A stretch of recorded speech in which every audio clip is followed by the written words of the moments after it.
Welcome back to my Mythical Meta, your gaming podcast that's actually a friendship podcast.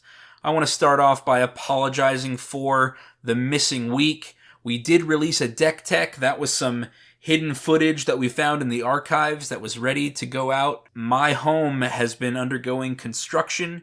People have been in and out and building, and the audio editing process has been just about impossible with all of that noise. But we have taken a quiet evening to record. My name is Travis, and I'm joined by the entire Mythical Meta crew. All of the Metapods are here and hardening. My brother Benjamin. Hello. Kwisatz Haderach Derek. Yeah, it's me. And my good friend, my travel partner. We're going to Japan this summer. Can't wait. Randy. Konnichiwa. Konnichiwa. ¿Cómo estás? You got to do that at least once. What'd you say? When you're in Japan, you got to do that at least once. Say ¿Cómo estás to somebody? Yes. I am so pumped to be back and recording my Mythical Meta with you guys. How have your 2 weeks been? I've been killing it lately. Yeah? Did my 5K officially. Woo! Nice. Derek, we're so proud of you, dude. Yeah, that was Thank awesome. you. We saw that video. He sent it in our group chat, and Derek's over here on your left, passing people right at the finish line. I had a little gas in the tank I needed to use before I ran out. That was so awesome, dude. We are so proud of you. Thank you. Benjamin, how's your weight loss coming? Great. I'm at the lowest point since I started. Ooh. Yeah, Me too. well, yeah, you just ran a 5K. Yeah. That's way better. Like last week was spring break, and my calorie intake and exercise and all that got way out of whack, and I was worried that I had fallen off the wagon. But no, it just took a couple of days to immediately lose it all. So it must have been some weird water weight or something. And last week we were in Austin took some kids to UIL State, and I got to relive the college glory days. Did okay. They went 2-2. Hey, at the top level, that's not bad. So that's awesome. Yeah, good for them. Tell congratulations to your kids from us. Thank you. And they're only juniors, so they got another year to take it down. Improve. That's right. Cool. You mentioned it was nice reliving your college glory days at UT. Yeah, I was like, oh yeah, and that's where I did this, that's where I did that. Here's the great date spot, all that stuff.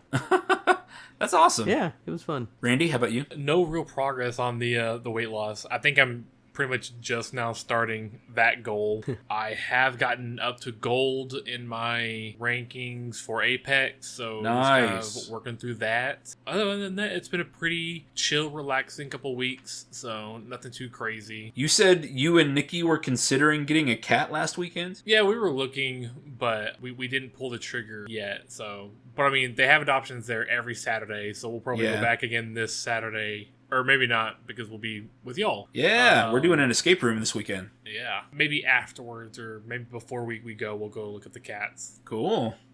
Derek, you've got to tell our fervent listeners about your new family edition. Yeah, so after watching Dune 2, I decided to buy the book collection, and it should be here soon. I'm very excited. Oh, you did go ahead and buy... I don't think that's what he meant. Oh, that's not family member he's talking about? No. But you did finally buy your own book? You didn't want to wait for one of us to give you our copy? So they were having a sale because of the movie. And It was all 6 books in the saga, I guess, for like $30 or $60 or something like that. So it was like on a huge sale. So I thought, might as well do it while I can. I've only read the one main one. I'm excited, but they're not supposed to be here until like April something. I guess because they're on back order or something. But what Travis is actually talking about is that we were supposed to go do an escape room last Saturday, but Travis's Kristen was sick, so Kristen and I kind of improvised, and we went to a pet adoption drive, I don't know what you would call that, and adopted a new puppy named Bandit. Yay! Nice. New puppy! Bandit!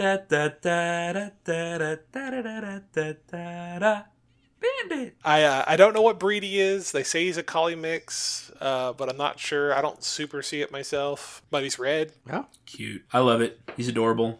Can't wait to see him this weekend. I'm telling you, that dog probably has 1% Burmese mountain dog, and it's going to grow up to be 200 pounds. Oh my god. Tibetan Mastiff. Yeah, something like that. It's going to be a horse. Like, you're going to be able to ride it into battle, Well, get some armor for it. Wouldn't be bad at that. You know, whenever the apocalypse or civil war or whatever breaks out. Yeah. Did y'all see that there's like a network show called Civil War that's coming out? No. Yeah, it's a movie, right? Oh, that's right. Oh, is it a movie? I think so. By A24. Oh, okay. Yeah. Yes. Yeah. And Nick Offerman plays the president of the United States. Yeah, I think Texas and California join forces. I think it's Texas, California, and Florida secede. Yeah, it's an interesting combination. Yeah. Yeah, I feel like they would all freaky. succeed for different reasons. Yeah. Hey, Benjamin, Eldorado Gaming just got a sale online. Really? All right. I hadn't seen that. All right. Thank you, buyer. What did they buy? I didn't check. Hold on. Oh, I'm happy to check. I'll call him out on the show right now. I'm checking. All right, Steven. Welcome to the show. Giving out full names, huh? Oh, I shouldn't do that. I'll edit out his last name. We hope you enjoy your Captain's Cash dice box. Yeah. We got a listener to the show, man. He's saying, man, my players are all they're all fudging their dice rolls. Right. Mm-hmm. I need a dice tower for them. Dude, you're gonna love it, Steven. We're glad you found us. We hope you listen to the pod. All right, we have got a shout out today. We're gonna shout out one of our patrons. Guys, a new patron, No. Becky. Oh my god, Becky. You're gonna give out last That's names right. Dang it, sorry. Our new She's Becky with the patron, good hair. Becky. again? Woo! Becky! Thank you, Becky. We have got a new patron to our Patreon. Becky, thank you so much. Guys, we're at 2. All right. It's That's where happening. it starts. It's happening. We're growing. Yes. If you too want to become a patron and be a part of our grassroots foundation, find us at patreon.com/mymythicalmeta. There are great perks waiting for you. First, a 20% off code for eldoradogaming.com. You get early and ad-free content. That includes last week, whenever we were out for a couple of days, our patrons got that deck tech early before it was released to the public. Lucky. Yeah, early and ad-free content. And lastly, access to the My Mythical Meta Discord server, where we chat and where we play games together online. Derek, what's this week's surprise Patreon perk? I'm glad you asked, because for one lucky patron, I'm going to let you come over in the middle of the night for the puppy shift. I am tired of waking up at night, and I would like someone to take over, and he's a very cute dog. He's mostly well-behaved. Guys, he's so cute. It is an absolute privilege, and one lucky patron who joins this week is going to get the opportunity to stay at Derek's house from midnight to 4 a.m. The 3 o'clock shift, that's where it picks up. We're just Lots of poop waiting for the dog to whine at about 3 a.m. What a gift. I mean, what a treasure, honestly. Hey, that's not bad for a night. You might pay $80 or $90, $4 a month. A night under the stars, you can stay in my backyard. Bring your own cotton sleeping bag. Yeah. No tent. I don't want little stakes in my yard. No tent. Your grass is too precious. Yeah. My crabgrass. All right. Welcome back to another exciting week. I think we have a fun episode in store. We are calling this episode The War Report, where each member of the meta has come to this episode with news from the warfront. Some are older posts that we have wanted to address for the past couple of weeks but haven't had an opportunity to, and some are brand new, literally from today, and I'm excited to hear what you guys brought and what you guys wanted to talk about today.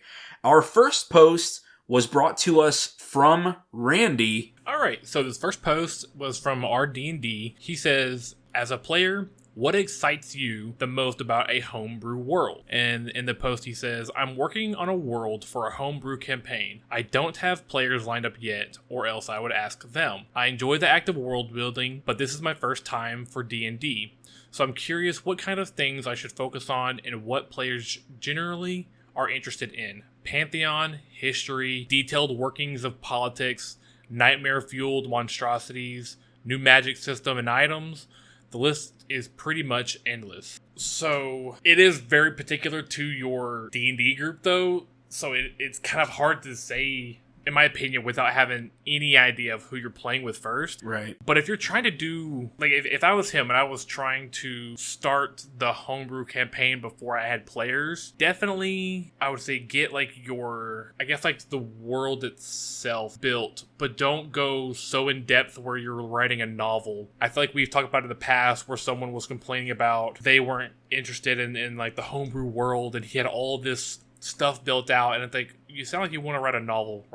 Don't do that. Yeah. You know, I think if you want to make up a pantheon, cool, but don't make it super duper complex right now. You know, I think get a lot of skeleton kind of like systems set up of like, here's the world, here's like a brief big moments in that world's history, or even just like that region's history, and then if the pantheon is important to the story you want to tell, then maybe flesh it out a little bit. Yeah, I totally agree. Yeah, if not, if your god or gods don't really impact the adventure itself for the players, then I wouldn't put a lot of energy into it. But if you want your gods to have a heavy presence, then it's worthwhile creating those in-depth histories or talking about your god's powers or whatever. Yeah, and I would say that, like, if when you do get a character, let's say one of them is a paladin or a cleric or any kind of person that does worship a god or a demon, you know, whatever, if it's a warlock or whatever, then maybe flesh that out a bit more with them. Like, you can kind of tell them, this is the god of war, and this is who that paladin is worshiping, is like this war god or whatever.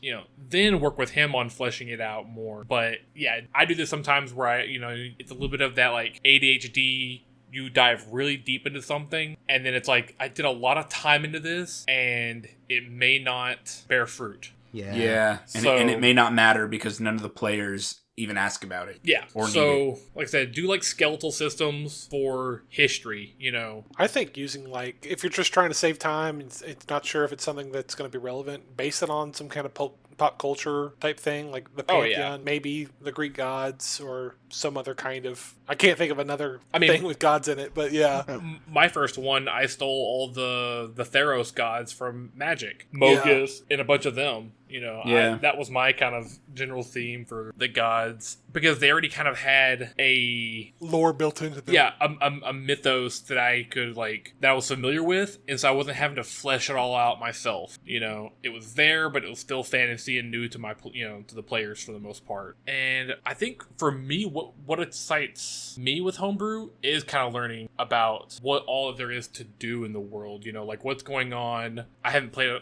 like I haven't had a chance to play a player in a little bit, so I'm speaking more from the DM side. You know, so I like to make maps. That's what I'm working on right now, is making maps for y'all and things to, like, bring physical things to show y'all. That's what I really enjoy. As a player, for me, just like when I'm playing a video game, when I go into a homebrew world, I want to know what major factions are at play. Yeah. Like, in Cyberpunk, I need to learn about the major corporations that are really the movers and shakers of Night City or of the country or of the world. You know, I need to know what Arasaka's beef is with Militech. Like, that's what I need to know. And when I get into Dragon Age, I need to know about the mages and the Templars, and I need to know kind of about the Fereldans, the Free Marches, demons, dwarves, elves. Like, I need to know what each major faction is of the world, especially in Dragon Age Origins, where your goal is to gather an army from each faction. And then you have to make choices throughout the game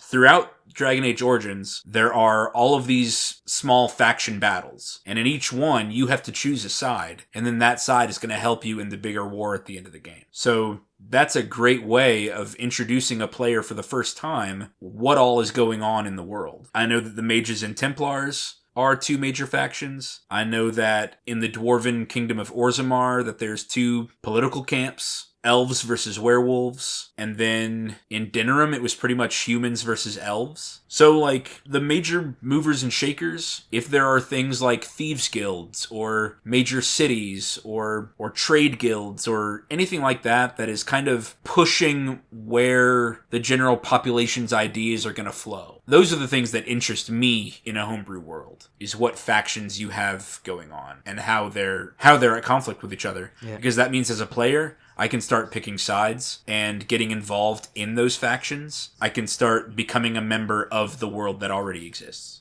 Yeah. What's interesting to me is that both of y'all really focused on major world building and stuff, but to me, one of the nice things about playing a homebrew is that it's a big part of, the DM or game mechanic, game master, whatever, has created something, and I'm looking for Easter eggs. I want to see, like, what clever NPC names did they come up with? What inside jokes did they fill in here? What aspects of their character, personality, or whatever? And so I'm just looking for little puns all around the world, and that's cute. Yeah. So, I don't care so much about if it's important for the story, I'll figure it out, but I figure that's basically the same homebrew or not. I got to go figure out, which part of the D&D lore is being used in this campaign, which part of the mage factions, like that's true for any world, whether it's a homebrew or not. But what's different about this is that the DM has some personal investment in this, and I'm trying to figure out where their personality is coming out. And I always, clever, you got it, you got me, those sorts of things. That is something interesting about modern day D&D, is there are so many modules, and obviously Baldur's Gate 3 is a part of that too, where Dungeons & Dragons as its own IP has a very structured lore now, but in my experience playing Dungeons & Dragons, starting when I was in the 6th grade, like, we never, ever played in Greyhawk or the Forgotten Realms or Faerun. The Sword Coast, Faerun. Is Faerun like the name of the plane, of the planet? Oh, I don't know. Or is it just a country? Like Eberron, like all of those D&D IPs we never used. Like, I've only ever played in homebrew games. And so I always feel like a newcomer to every world I start in. Also, don't be afraid to take factions from already established, books. Like you were saying, Eberron, there's a whole bunch of factions in there, and there's nothing wrong with, like, I like that idea, I'm gonna just copy and paste it into my homebrew, because guess what, now it's all fleshed out, all the leaders are there, or whatever the book has, but it's like, hey, it tells me what their governmental structure is, it tells me who key players in this system are, and what technology level they're at. That gives you a ton of stuff just by taking from that. Yeah.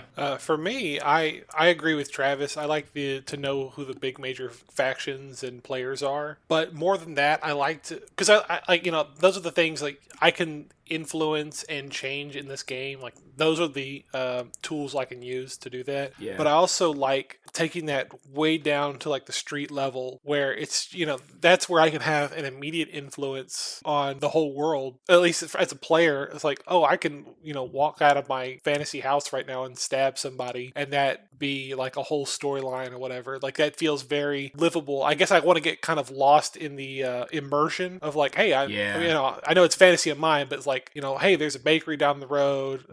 My character's wanted. He's hiding. He's always kind of got one eye over his shoulder, looking back behind him. That kind of stuff that I really like makes the world feel lived in. Derek just wants to own a bar, run a business, run his. I just want to be a successful business owner. Yeah, things we can't be in real life. Successful business owners and homeowners. Well, so some of y'all are those. Yeah. Homeowner? Maybe in another 29 years. Yeah, right? I kind of wanted to ask, we are in a game together. We are playing Mage the Ascension, and I made the choice to set our game in modern day Houston, Texas. Obviously, it's a magical version of modern day Houston, Texas, but I wanted to ask you guys, what did you like or dislike about that choice as a setting for your game? Would you have preferred, like, a Matrix-style nameless metropolis, or are you glad that it's a place that we're familiar with? I like that it's a place we're familiar with, because it kind of, I guess it kind of, like, gives it some roots, like, gives me some bearing of, like, where am I? I get the, by it being modern day, it's like, okay, I don't have to wonder what technological advances do we have access to or not. It's like, it's modern day, I know everything that's modern day, and then we can add a little sci-fi to it. And then with it being, where we live, it's like I said, it kind of grounds it in, I guess, like, knowing, oh, well, that's this part of town, and, not having to ask, well, how long would it take us to get to this part of, across town in this fictional world? No, we know it's going to be 45 minutes no matter where we're going. Yeah. Yeah, I honestly love it. I'm a weirdo with maps. You guys know that. I like to follow along with what we're doing. I'm on Google Maps, like, oh, we're at the San Jacinto Monument. Okay, we must be here. I'm Oh looking my at God. Street View, stuff like that. Google Earth. Zoom in.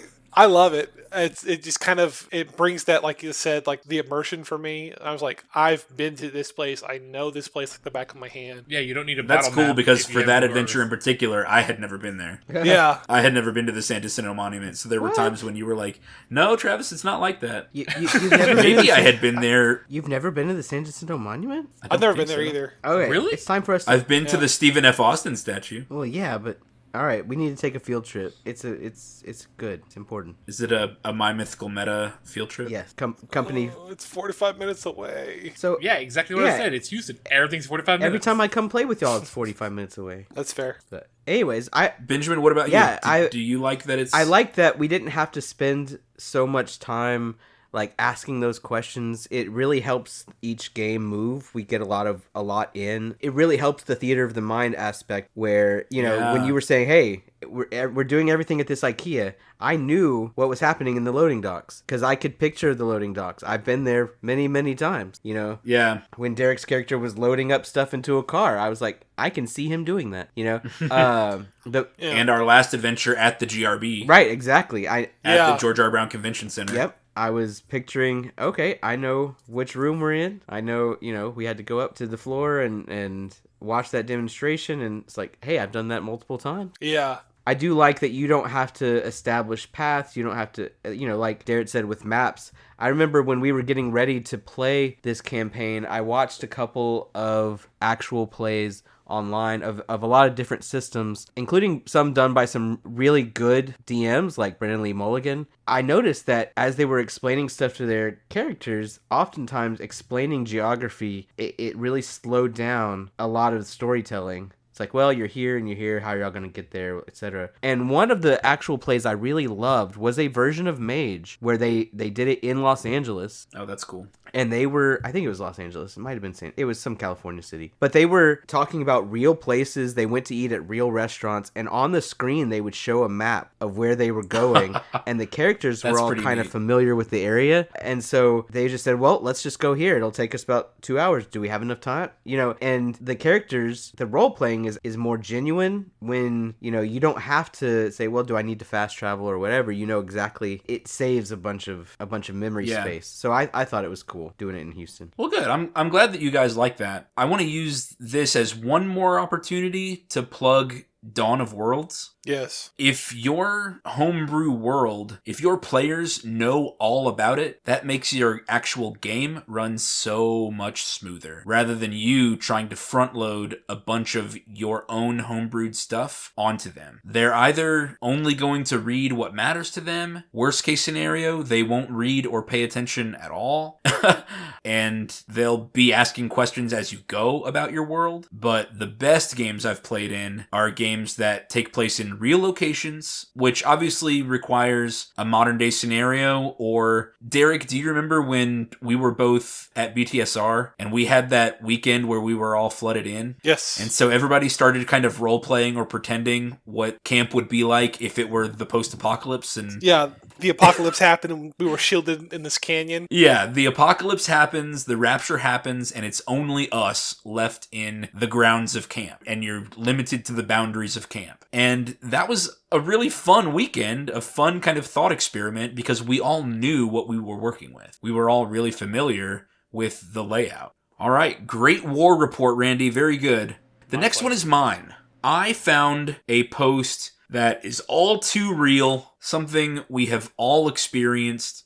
This is on our Dungeons & Dragons, and the post says, "You don't cancel D&D for other plans. You say no to other plans because you'll be at D&D." I mean, this was obviously a very popular post because it's a common experience. The game wants to happen weekly, and almost every single week, somebody says no, that they're not going to be there because something in life has come up. This person has added that phrase to their expectations when recruiting players. It sounds like this person plays online, and so they're recruiting, I mean, again, part of our podcast is that you should be trying to play with friends first.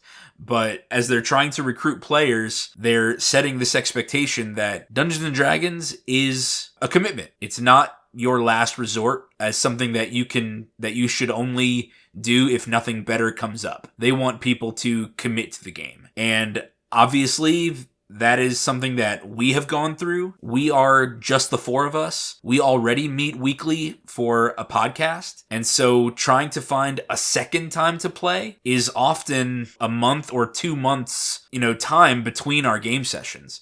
And the same is true for our other game with me, Derek, Randy, the Kristens, and Nikki. That game takes sometimes like a month or 2 between sessions because Kristen and I are the first ones in our group to have our own child, but Derek and Randy often have other family commitments. I'm sure Nikki and Randy, you guys have family commitments that come up too. I'll cancel.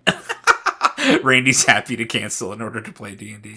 But this is certainly a conversation where it's hard to promise that the first Sunday of every month we'd be able to play. It's just really hard to promise that. I wanted to bring this to the meta and see if there are possible solutions. Is this a reasonable expectation that you tell somebody that if somebody says they're going to be in their game that that's the commitment? Or do surprise family things that come up? Is there a place for that?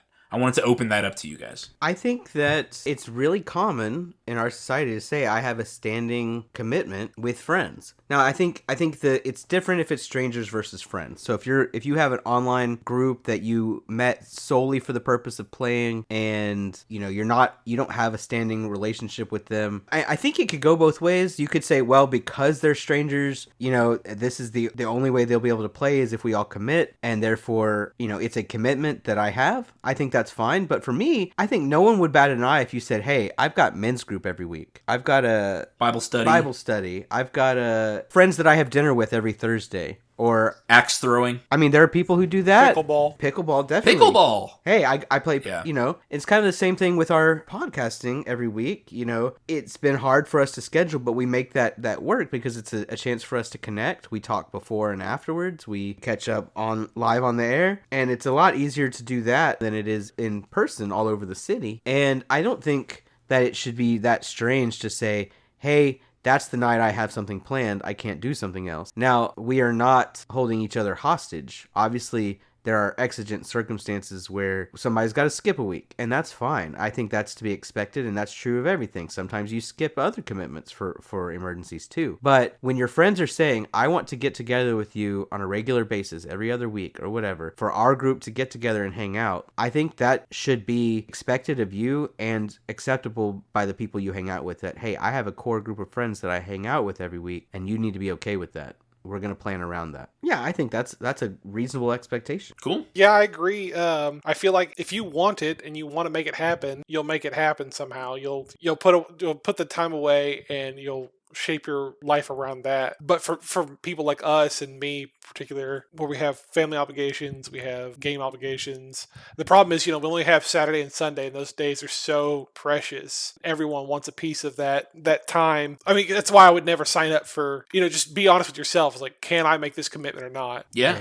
I totally agree with that you need to look inward and be like, am I going to commit to playing or commit to whatever? Is this game or is this meeting a high enough priority to set aside all other possible events? And I think that comes into question if it's just strangers online. Right. And it's so important, because I'll just say, I don't think I could make a non-negotiable commitment to strangers online. I could. If our only goal is to play this pretend game where we are role-playing different characters, and that's the core purpose of getting together, am I even getting to know them when we're playing? No, probably not. That's what I'm saying. So these are strangers that are signing up to play a game of pretend with one another, and I'm not even getting the opportunity really to get to know them. Now, obviously there's the opportunity before and after and during the game to be like,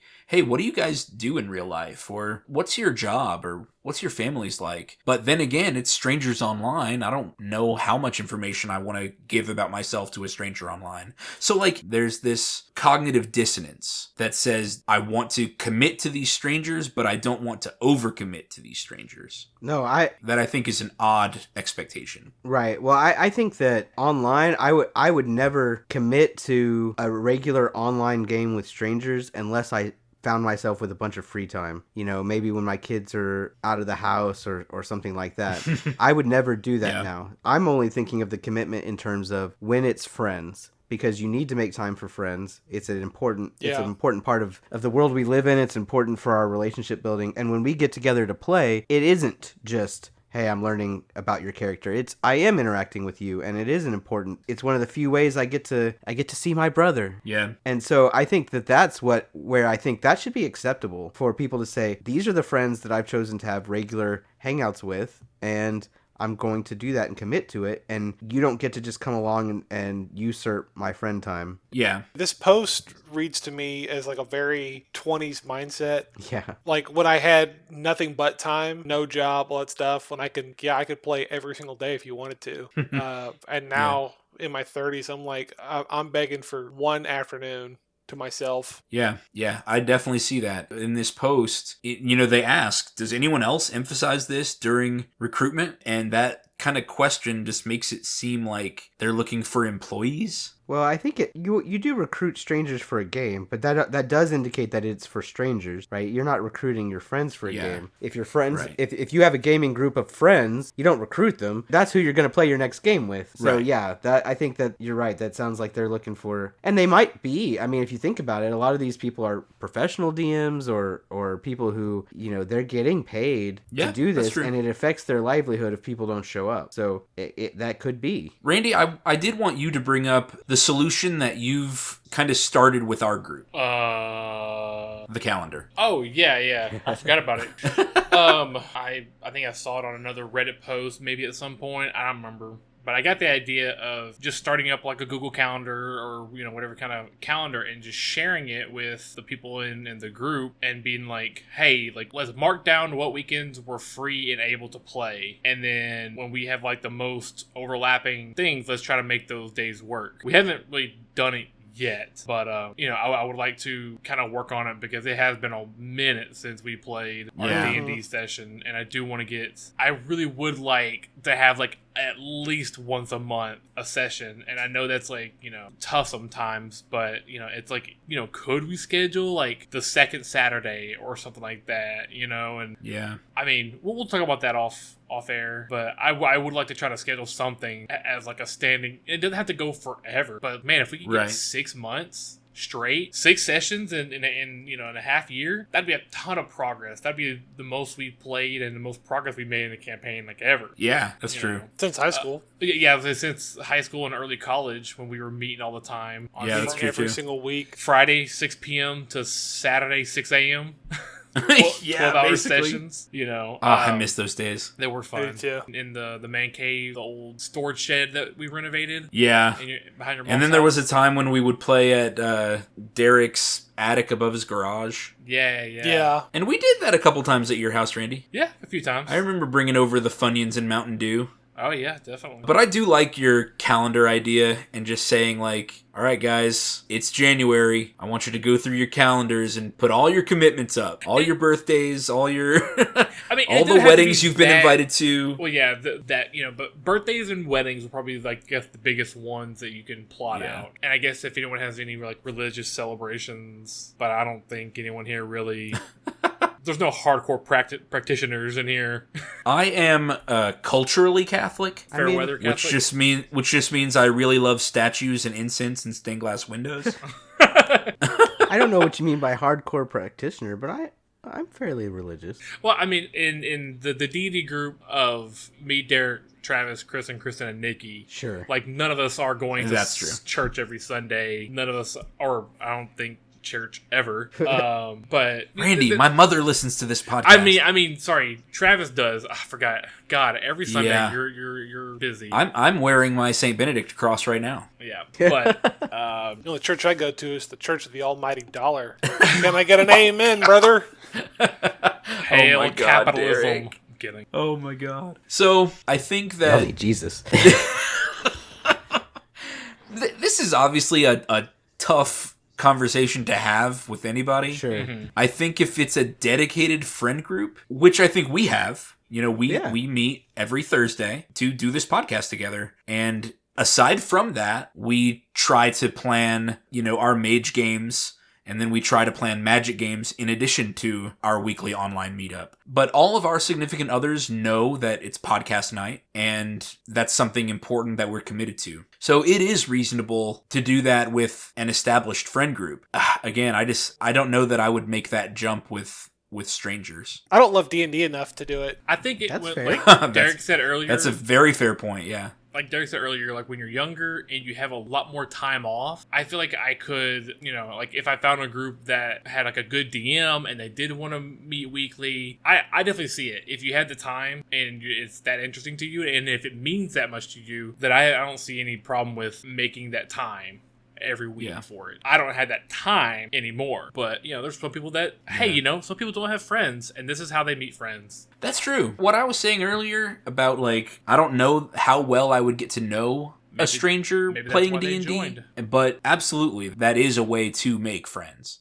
I didn't want to completely discount that. So, good topic. All right, Benjamin, what news from the war report do you have? Okay, I have an interesting one from Reddit from RD&D that talks about playing optimized characters, or actually suboptimal characters. They said it's fairly common for people to play OP characters, optimized characters, min-maxed characters, stuff like that. And it says, have you ever gimped yourself? If yes, in what way? And how did it affect your experience or campaign? It says they're playing an I can't even say that word. Can y'all say that? An Aarakocra? An Aarakocra archer that has a fear of heights due to war PTSD, and they get a disadvantage for being above 20 feet on their skill checks and such. And if they're there for any period of time, they start to panic and plummet. And they said it hasn't become an issue yet, but they think that it may in the future. And there's some really interesting comments on this one.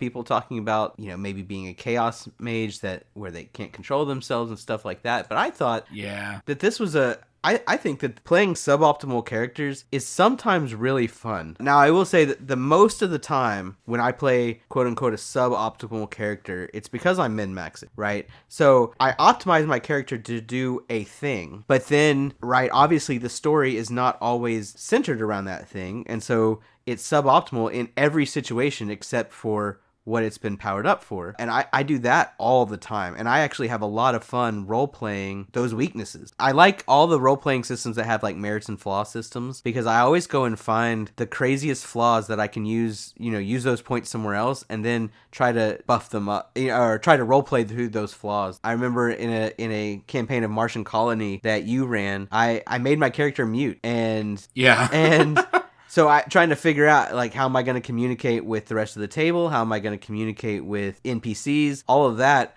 was, actually interesting for me, trying to figure out, how much can I interact with the world when I can't talk? And my character was really strong, had really good reflexes, was great in battle, but out of battle, he was kind of a liability. There was, in our mage campaign, right, it's kind of the opposite. My character is really, really good at social interactions and actually not that great in battle. Kind of sits on the sideline while Derek and Randy does the thing. But it's fun to me to roleplay those things, and it's one of the reasons why Land of Og is so fun to me. Land of Og is a role-playing game where your characters can only say 1d6 plus 2 words. Yeah.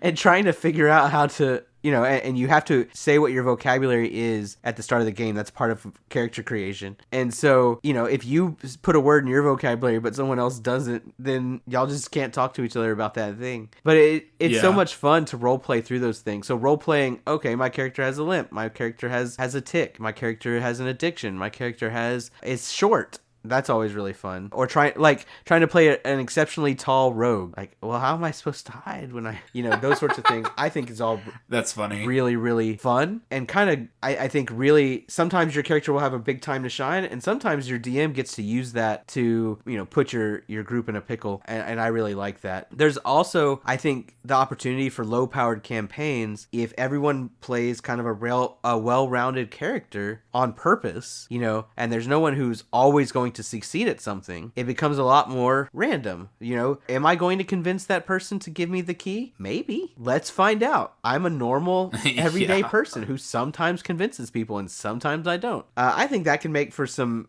interesting drama. Of course, the DM has to be very careful that they're not putting you in a lot of TPK situations, because obviously no one is the best there is at combat. But I think those can be really good reasons to not run OP characters that are highly tuned and optimized. I can't remember the last time I played something that I could consider an OP or optimized build. My swashbuckler right now uses a whip, and whips suck. Definitely not optimal choices. They deal a D4 damage.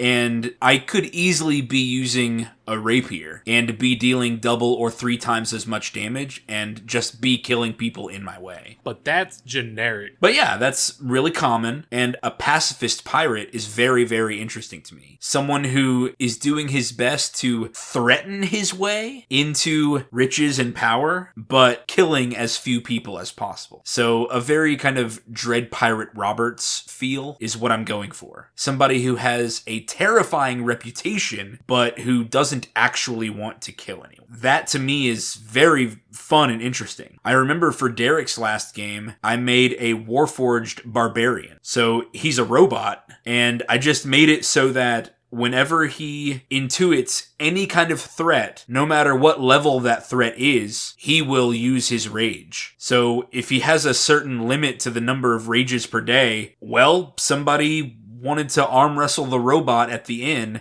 and so I expended a rage for it in order to get that boost. And I kind of flavored it like, you know, threat detected, his eyes turn red, and his jaw opens up with spikes, and then that's it. He just turns it on and then turns it off. And that to me is also, you know, funny and interesting. I was going to throw in my current mage character. You know, mage has a great set of like flaws you can take, and so, you know, I thought it would be a fun flavor thing to make him young. So I think we said he's 15, 16, somewhere around there. Yeah, I think we said it was 16. Yeah, so yeah, he's 16, so, you know, in the world of darkness, you know, you're probably not going to get taken as serious because you're a kid. Yeah. You know, and even just in the real world. It's going to be tough getting into nightclubs. Or just anywhere where it's like, well, you obviously don't work here. You're a child. You're not going to have a security job. Right. Or anything that you're going to need any kind of, like, access to, you're going to be denied because you're a kid. And I also give him things like addiction, soda, or real life addiction, you know, Yeah. that I battle. He's a kid and a nerd, so he's shy towards women, and then he also has nightmares and a compulsion. I don't remember what the compulsion is right now. Narcolepsy or something. Or no, deep sleeper? Deep sleeper, that's what it was. Deep sleeper. Nightmares and deep sleeper. Yeah, so it's rough. A lot of potential for roleplay there of being like, oh man, there was a fight in the next room and you just slept through it. It's like, yeah, man, I'm a real deep sleeper. Sorry, I missed out, you know. But I think making flawed characters just gives so much room for fun roleplay instead of just being like, I'm great at everything. That's fun your first time playing a roleplay game. Yeah. And then once you realize that it's not as fun being a Mary Sue and, you know, being broken is funny. I want to say one time I was in high school, I did a halfling barbarian just because that's funny to me. Just a little Napoleon, little guy with rage issues. Yeah, just somebody with rage issues who's Short man syndrome. small, and yeah, that's funny to me. Yeah. And to me, it makes for an interesting character. Like, why is this little person so angry? I'm on the other side of the fence as you guys. I'm here for the power fantasy. I'm not trying to make like necessarily an OP character. I want to be good at the thing I want to be good at, and everything else is, you know, like for instance, I have my orc barbarian that is an unarmed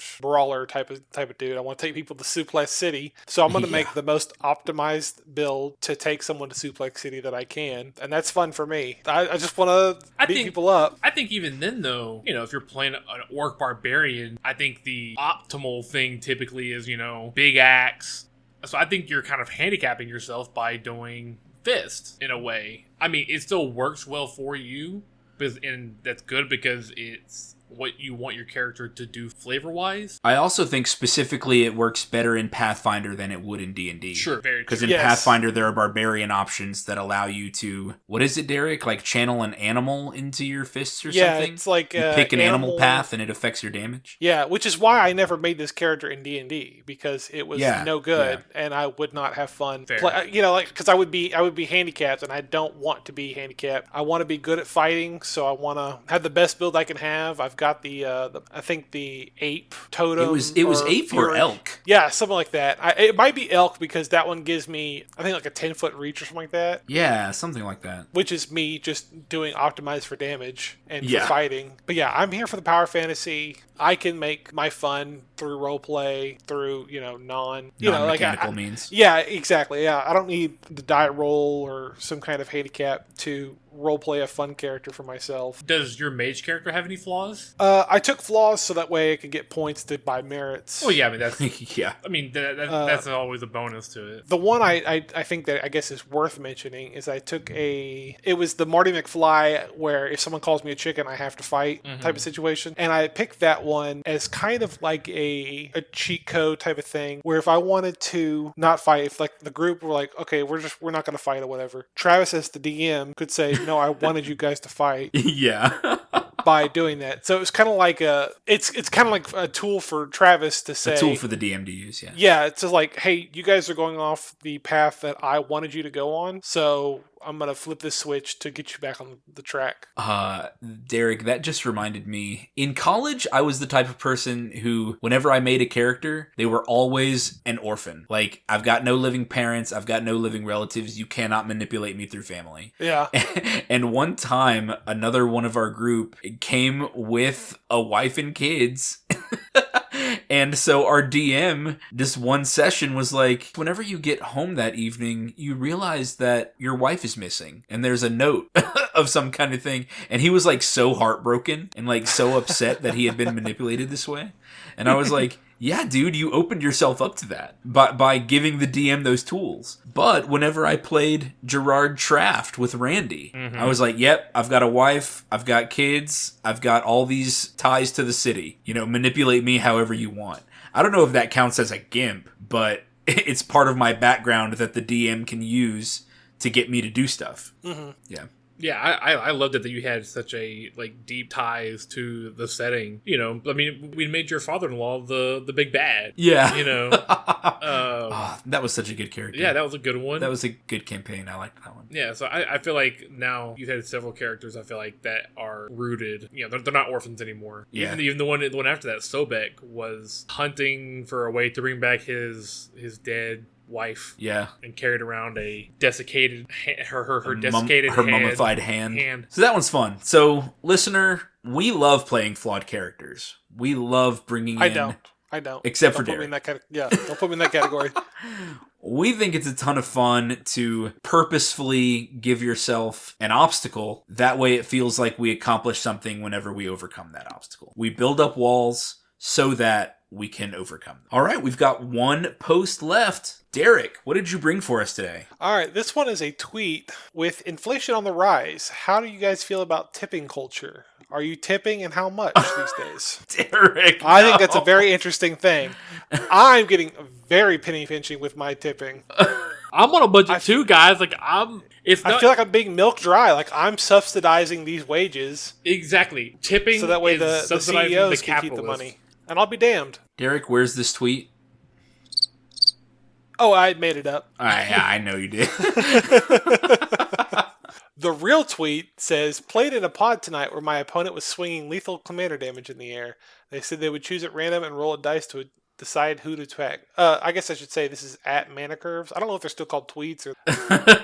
They rolled and it didn't land on me. Mana Curves is a pretty well-known influencer in the Magic community. They do the editing for the EDH Retcast. Okay. Yeah. So they said they would attack at random, roll dice to attack. They rolled it and did land on me. My opponent then said, I don't like that outcome. I'm going to re-roll. And then re-roll landed on me. They swung and killed me. If you wanted to swing at me, just swing at me. Oh my god. Yeah, that seems super dumb. I am so glad that we weeded out dice rolling for randomness. I'm glad we weeded that out a few years ago.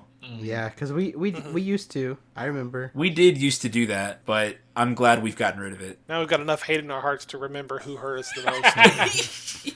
And we have a league scoreboard that can help us decide who to attack first. Yeah, Spoilers, it's Derek. it's always me. It's usually Derek, yeah. Every time I'm trying to grab first blood, I'm going to swing at Derek if I can. That's fair. It's fair. There's always next season. Derek, it's because you came out on top so fast. Yeah, and I'll stay up there. Oh. Fighting words. So, I don't know. To me, it's about someone avoiding a decision or trying to pass their decision on to a quote-unquote randomness, trying to pass it off as chance. But we see that they did roll a die. It landed on somebody else, and they said, I don't like that outcome. I'm going to re-roll. And then took the result of the second roll.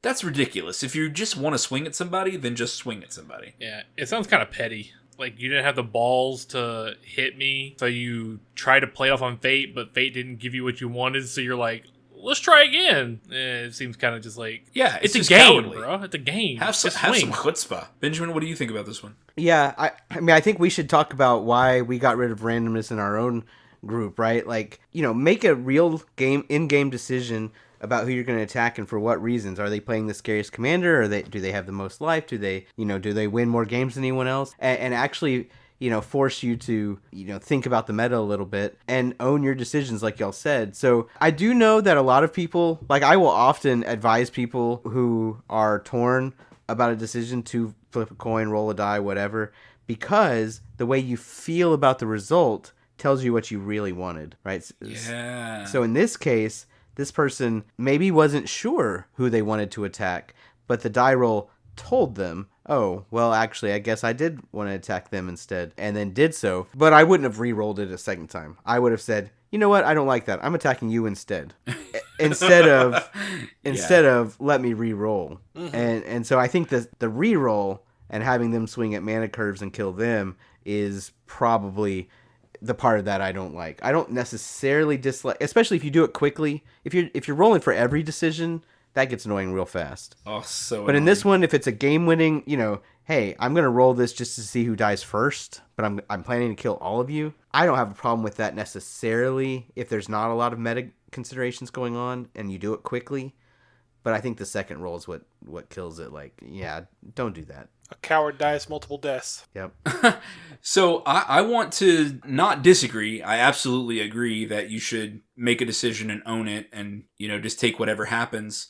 But there are so many people out there playing with strangers who don't want to, quote unquote, offend anyone, but they have to make a move in the game because that's how you play. So they'll do this thing where, it doesn't really matter who I attack at this point, or I'm attacking with impunity, I have Eroas and blockers won't mean anything for me, or I have a flyer and nobody else has a flyer, and all life being equal, it doesn't matter. And they want to create this guiltless attack of saying, I have to attack don't blame because me, blame fate. Yeah, exactly. They want to say, don't blame me. I don't want any personal grudges to come out of this attack, and they'll do the dice instead. How can they eliminate the dice, but still make it clear that this is just the game and that's how it's played? Because, I can already see the imaginary or real post on Reddit that says, a guy came after me, quote unquote, for no reason with his flying commander or whatever. I'd probably...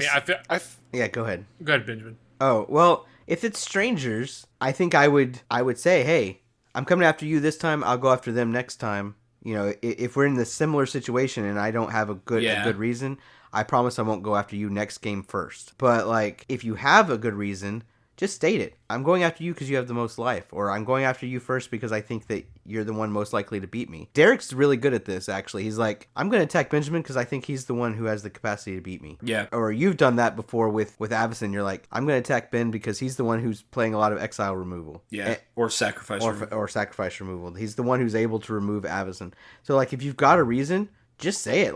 I can't possibly be like, man, that wasn't fair. You didn't have a good reason, right? Yeah. And if you don't have a reason, and it really is random, just say, hey, it's got to be somebody. I'm choosing you. I'm not targeting you for every attack ever. And if we play again, it won't be you next time. Use some politics there. But, game's got to end. I got to pick someone, so I'm choosing you this time. I think you could just say, hey guys, do you guys want to play some Magic? I would like to win. And that be the end of it. That's one way to do a rule 0. Or session 0. That's a great way to do a rule 0. Randy, what were you going to say a minute ago? Man, if it didn't just leave my body like it was never there. I think it was something along the lines of just basically explain your reasoning of everyone's open, there is nothing personal, I'm just going to attack you because I don't know, and like kind of what Benjamin said, like you explain, I'm not going to do it every turn, but I have to hit someone, or even if the person is the only one open, it's like you're the only one open, sorry. Yeah. I need to get my trigger off so I can draw a card.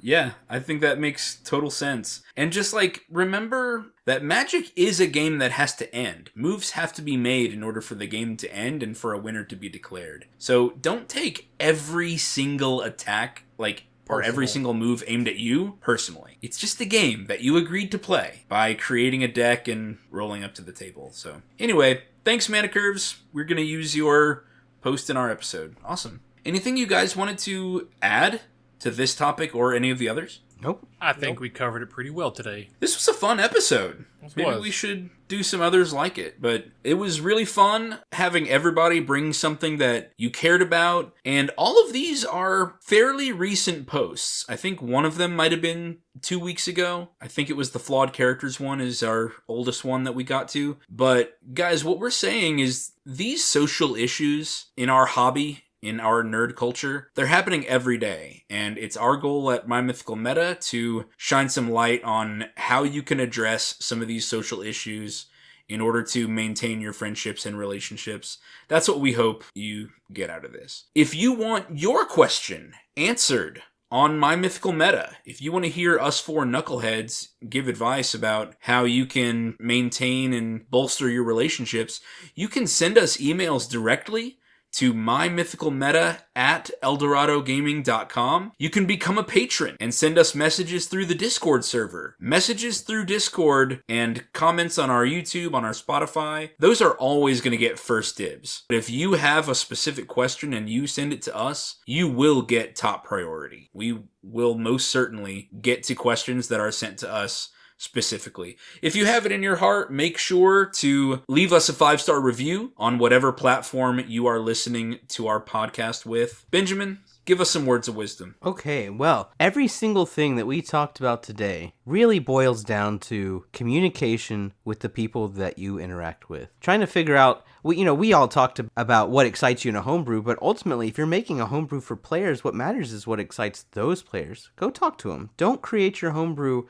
without knowing who's going to play in it, right? Communicate with the people that you intend to spend time with and figuring out what they want in that thing. That's the whole point of a session 0. When it comes to making time for your group, figure out what everybody's level of commitment is.